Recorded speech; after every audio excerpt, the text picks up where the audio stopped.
We're talking about a Democratic primary where, for the most part, right, we all value, and understand the need to invest in schools. All of us, for example, talk about investments in pre-K. And we vary a little bit. If you were not on the stage, but if you saw us on the stage at MML, and that was the first time that we had, I think, that many Democrats and Republicans. Certainly the Republicans are not favoring the expansion of pre-K. But so we recognize as Democrats the need to invest in education, to improve our schools, the investments you need to make to improve public safety and the environment. So I think really, perhaps one of the biggest ways in which the candidates are distinguished is our background and who we are, and I think it's important because it says a lot about what our priorities are and what our values are, and how we may exercise judgment. I'm a first-generation American, and I spent 30 years in both active and reserve duty, a year in Iraq. I'm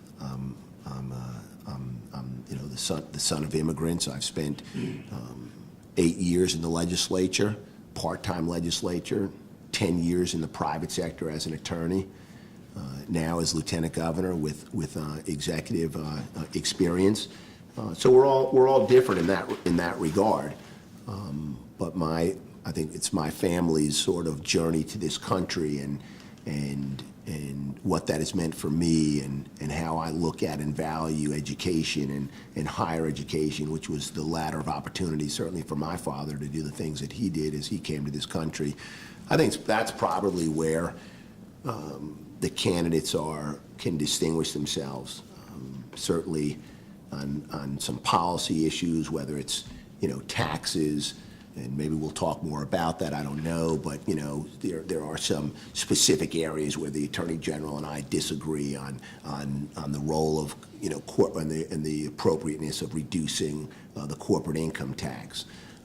Even on the pre-K, there are some differences on do we go to 3-year-olds? Do we means test it, which is what the Attorney General is suggesting. But again, I think more broadly, we all support that. So it's probably our narrative and our background, our experiences where we differ the most.